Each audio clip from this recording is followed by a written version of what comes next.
এদা এই যে জমিতে এত সার দেখতেছি, এত সার দিয়ে কি করবি জমিতে? গাজর বনবো ওই জন্য 2 বস্তা সার ঢুকোই ফেললাম জমিতে। গাজরে আবার প্রচুর সার লাগে এই টাইমে। তাই এত সার, এই যে 2 বিঘা 2.5 বিঘা জায়গায় 1 কুইন্টাল সার খাতি পারবে গাজরে? কি কইস ভাই, খাতি পারবে না। এই আবার চা পানে আবার এতগুলো লাগবে, তখন ইউরিয়া পটাশ এগুলা দিতে হবে, বোরন দিতে হবে, দানা বীজ দিতে হবে। এমনি এমনি গাজর হবে? তাই গাজর কি আজকেই বুনে ফেলবি নাকি? না আজকে বুনে ফেলবো না। জমিতে কিছু ঘাসপালা আছে, সেগুলো কুড়োতে হবে, কুড়োয় আবার ফেলতে হবে। ফেলার পরে আবার চাষ দেবো।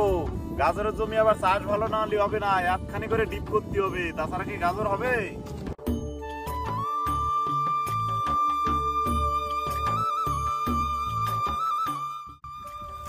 তোমরা দেখতে থাও আর আমার ইউটিউব চ্যানেলটা সবাই সাবস্ক্রাইব করো। সামনে বছর নতুন একটা চাষ নিয়ে আসবো, তোমরা দেখতে থাও, দেখে সবার ভালো লাগবে।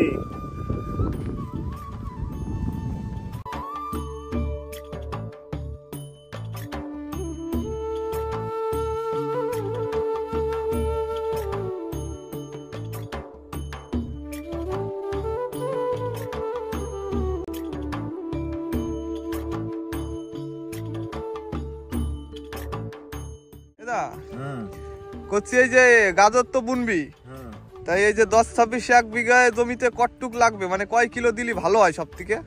এই টাইমে গাজর বুনলি পরে 1 বিঘায় 40 কেজি করে সার লাগবে। 10-26 শুধু বোনার সময়, তাই তো? শুধু বোনার সময়। আবার চাপান দিতে হবে।